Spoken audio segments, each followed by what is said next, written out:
Peoples party نے وفاقی budget کی تیاریوں پر تحفظات کا اظہار کر دیا۔ خورشید شاہ کہتے ہیں کہ ہم مکمل طور پر لا علم ہیں۔ یہ ایک ایسا بجٹ ہے جس میں نہ تو کچھ بتایا جا رہا ہے، نہ ہی ہمیں اعتماد میں لیا جا رہا ہے۔ انہوں نے کہا کہ ہمیں نہیں معلوم کہ نون لیگ کیا کر رہی ہے نجکاری پالیسی کے حوالے سے، ٹیکسز کے حوالے سے اور ترقیاتی پروگرامز کے حوالے سے۔ ایون ہمیں یہ تک معلوم نہیں ہے کہ یہ بجٹ خود نون لیگ بنا رہی ہے یا پھر IMF کا مسلط کردہ بجٹ جو ہے سامنے لایا جائے گا۔ تو کیا واقعی ہی ایسا ہے؟ اسی پر ہمیں بات کرنی ہے۔ سلمان صاحب، PTI ایک الزام عائد کرتی رہی ہے کہ پیپلز پارٹی اور نون لیگ ایک ہی سکے کے دو رخ ہیں، اور پیکا قانون میں ہم نے یہ اگزامپل دیکھی بھی ہے۔ کیا واقعی ایسا ہے؟ اتحادیوں کو اعتماد میں نہیں لیا گیا نون لیگ کی جانب سے؟ دیکھیں، ایک بات تو میں آپ کو بڑا کلیئر کر دوں کہ اگر تو IMF کا بجٹ ہے تو پھر تو پیپلز پارٹی کو کوئی اعتراض نہیں ہوگا، اس پہ تحریک انصاف کو بھی کوئی اعتراض نہیں ہوگا۔ بات یہ کہ یہ مخلوط حکومتیں چلانا بہت مشکل ہوتا ہے، اور اگر خورشید شاہ جیسا سیزنڈ آدمی یہ بات کہہ رہا ہے کہ جی نہ ہمیں حکومت بتا رہی ہے کہ بجٹ وہ بنا رہی ہے یا IMF بنا رہا ہے، میرے خیال خورشید شاہ صاحب کو پتہ ہے کہ بجٹ کیسا بن رہا ہے، پاکستانی قوم کو نہیں پتہ۔ اور ہو یہ رہا ہے، دیکھیں یہ بجٹ جو ہوتا ہے ایک سنجیدہ عمل ہوتا ہے۔ اس میں جہاں پر حکومت نے اپنی ترجیحات سے آگاہ کرنا ہوتا ہے، وہاں پر اپنی معاشی پالیسیز کی بات بھی کرنی ہوتی ہے۔ اس وقت ایک گومگو کی صورتحال ہے، اس لیے کہ پرائم منسٹر صاحب اور جو فیڈرل منسٹرز ہیں وہ کل چین کے دورے سے واپس آئے ہیں۔ 2 روز بعد بجٹ کا اعلان ہونا ہے، اور بجٹ میں کوئی عوام کے لیے کوئی ریلیف نہیں ہے کہ اس میں تو ایک ٹیکسیشن کا عمل ہے، اور ٹیکس 3000 ارب کے ٹیکس لگنے ہیں۔ تو ماضی کے اندر مجھے یاد ہے کہ لوگوں کا انٹرسٹ ہوتا تھا، جب بجٹ آتا تھا تو لوگ بیٹھ کے سنتے تھے کہ کچھ چیزوں میں اضافہ ہوتا تھا اور کچھ چیزوں میں کمی ہوتی تھی۔ اب تو آگے سے کوئی خیر کی توقع نظر نہیں آ رہی کہ ایک طرف ریلیف کے دعوے ہیں، دوسری طرف جب بجٹ آئے گا تو پتہ چلے گا جن پہ بجٹ لگتا ہے وہ بجٹ اپنے پہ نہیں رکھتے، وہ پھر عوام کی طرف منتقل کر دیتے ہیں۔ البتہ پیپلز پارٹی اصل میں اپنا ایک پولیٹیکل امیج قائم رکھنا چاہتی ہے کہ وہ میٹھا میٹھا ہپ اور پھیکا پھیکا کڑوا کڑوا تھو۔ تو بات یہ کہ پیپلز پارٹی یہ بجٹ منظور کرے گی۔ دیکھیں میری بات آپ لکھ کے رکھ لیں کہ کوئی ایسا اعتراض نہیں، اس لیے کہ گورنمنٹ کے اندر وہ موجود ہیں، تمام آئینی عہدے ان کے پاس ہیں، گورنمنٹ کی مراد اور ثمرات سمیٹ رہے ہیں، لہٰذا وہ اپنا ایک سیاسی امیج قائم رکھنے کے لیے وہ یہ بات ضرور کر رہے ہیں۔ بجٹ پاس ہوگا اور PTI بھی حکومت کو مورد الزام ٹھہرائے گی، وہاں پر IMF کو کوئی ٹارگٹ نہیں کرے گا۔ ٹھیک ہے، تو آپ کہہ رہے ہیں کہ پیپلز پارٹی اور نون لیگ ایک ہی ہیں، ہم بجٹ پاس ہوتا بھی دیکھیں گے اور معاشی پالیسیز کے حوالے سے ڈاکٹر صاحب آپ کو کیا لگتا ہے؟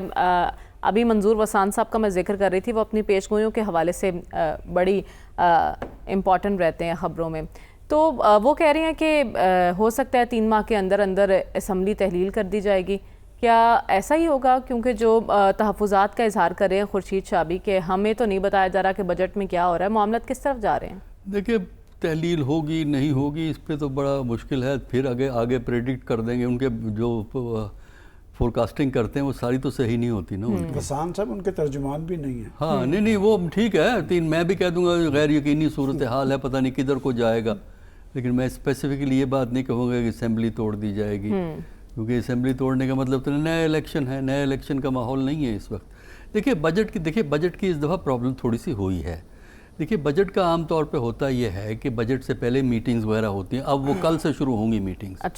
اچھا تو وہ میٹنگز وغیرہ ہوتی ہیں جس میں آپ پارٹنرز کو کنسلٹ کرتے ہیں، اور پارٹنرز جو ہیں اپنی تجاویز پیش کرتے ہیں، کچھ باتیں منوانے کی کوشش کرتے ہیں۔ لیکن اس وقت پرابلم جو گورنمنٹ کی ہے کہ ایک طرف IMF کا وزن ہے، دوسری طرف کولیشن پارٹنر کا وزن ہے، اس میں توازن کس طرح رکھا جائے، یہ ایک بڑا چیلنجنگ ٹاسک ہو رہا ہے۔ اور دوسرا یہ ہے کہ ہماری حکومت جو ہے وہ اتنے سیاسی معاملات میں الجھی ہوئی ہے، فارن پالیسی کے معاملات میں الجھی ہوئی ہے۔ وہ چین گئے ہوئے تھے، وہاں سے ہمارے فارن منسٹر سیدھے ٹرکی چلے گئے، ایک ٹرکی میں D8 کی میٹنگ ہونی تھی، وہ انہوں نے میٹنگ کی ہے۔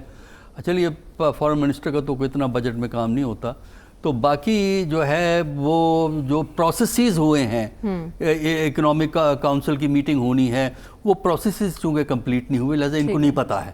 اور دوسرا یہ ہے کہ جو PPP ہے اس کی پالیسی ہمیں اس وقت یہ نظر آتی ہے کہ اقتدار میں بھی رہو لیکن بلیم نہ لو، بلیم PMLN لے گی، کیونکہ آگے وہ ہے، اس کو آپ برا بھلا کہتے رہو PMLN کو، لیکن PPP اقتدار کے مزے لے گی، اہم آفیسز وہ آفس جو اسمبلی ٹوٹنے کے بعد بھی چلیں گے وہ پی پی پی کے پاس ہیں، اور جو اسمبلی ٹوٹے گی، اگر اسمبلی ٹوٹے گی جو آفس جائیں گے نا وہ سب پی ایم ایل این کے پاس ہیں. تو اس طریقے سے یہ ایک بڑی اسٹریٹجی ہے کہ بلیم بھی نہ لو، لیکن یہ ہے کہ دوسری طرف پی ایم ایل این کو بھی چاہیے کہ وہ کنسلٹ کرے اپنے ساتھیوں کو، جو میٹنگز ہونی ہے وہ پروسیس مکمل. اب 12 تاریخ کو بجٹ کی بات کر رہے ہیں، صبح 10 تاریخ ہے، بڑی حیرانی کی بات ہوگی اگر 12 تاریخ کو بجٹ آ گیا. ٹھیک ہے، رسول بخش رئی صاحب کیا ظاہر کرتے ہیں خورشید شاہ کے تحفظات اور یہ گلے شکوے اس موقع پر کرنا؟ میرا خیال یہ ہے کہ ان کے نزدیک حکومت وہ قبولیت اور مقبولیت عوام میں حاصل نہیں کر سکی، تو اسی لیے وہ جو ایک ماحول بنا ہوا ہے حکومت کے خلاف مہنگائی اور دیگر حوالوں سے، خصوصی طور پہ جو پنجاب میں گندم کا بحران ہے، سکینڈل ہے، اس کے حوالے سے تو وہ اس سے وہ فائدہ اٹھانا چاہتے ہیں.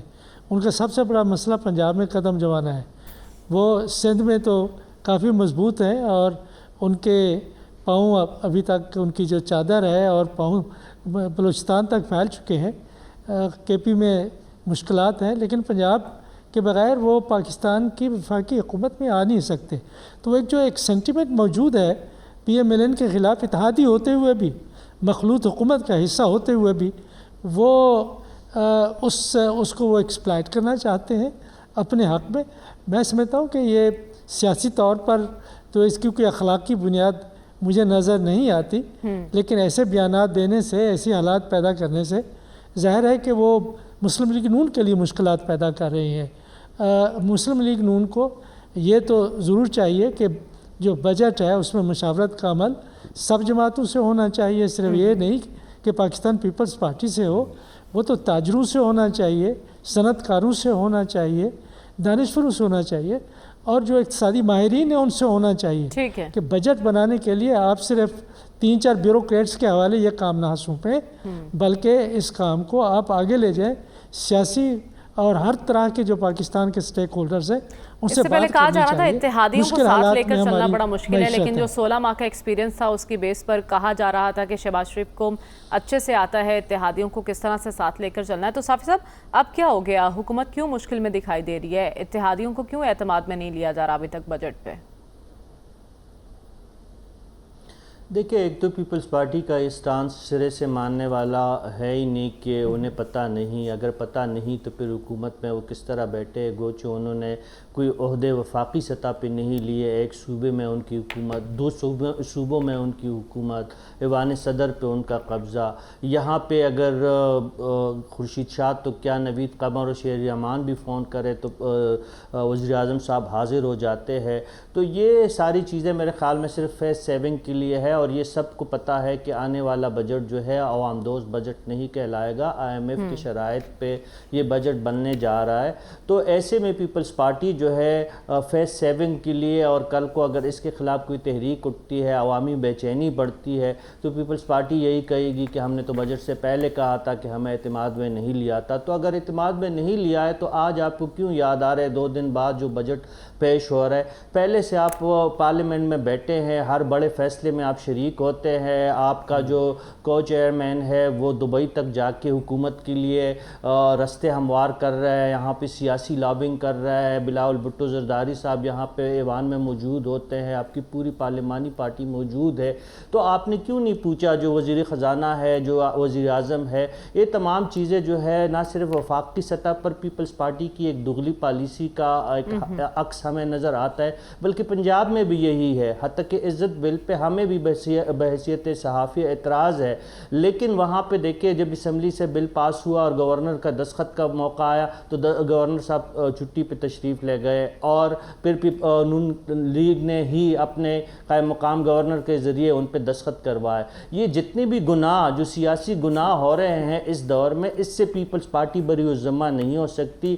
اگر اچھائی ہوگی تو پھر پیپلز پارٹی تو خوب کریڈٹ لے گی کہ ہم نے بیساکھی فراہم کر کے مسلم لیگ نون کو یہ موقع دیا تھا، اس لیے یہ کارکردگی ان کی سامنے آئی. لیکن کل آپ کو اگر حکومت فلاپ ہوتی ہے، اسپیشلی جو بجٹ سخت آنے والا ہے جس میں زراعت پہ، خدمات پہ، صوبائی ٹیکسیشن پہ، اس پہ بہت سخت فیصلے ہونے ہیں. حتیٰ کہ اس دفعہ پینشنر بھی عطاف سے محفوظ نہیں ہے. پینشنر جو 1 لاکھ سے اوپر کا ہے ان پہ بھی ٹیکس کی تجویز ہے. صوبے آپ کے وفاق کے ساتھ تعاون کرنے کے لیے تیار نہیں ہے. ابھی آپ ذکر کر رہے تھے علی امین گنڈاپور، انہوں نے تو پہلے سے گنڈاسا اٹھایا ہوا ہے. وہاں پہ جو بگٹی صاحب ہے بلوچستان میں پیپلز پارٹی کا، وہ بھی تعاون نہیں کریں گے.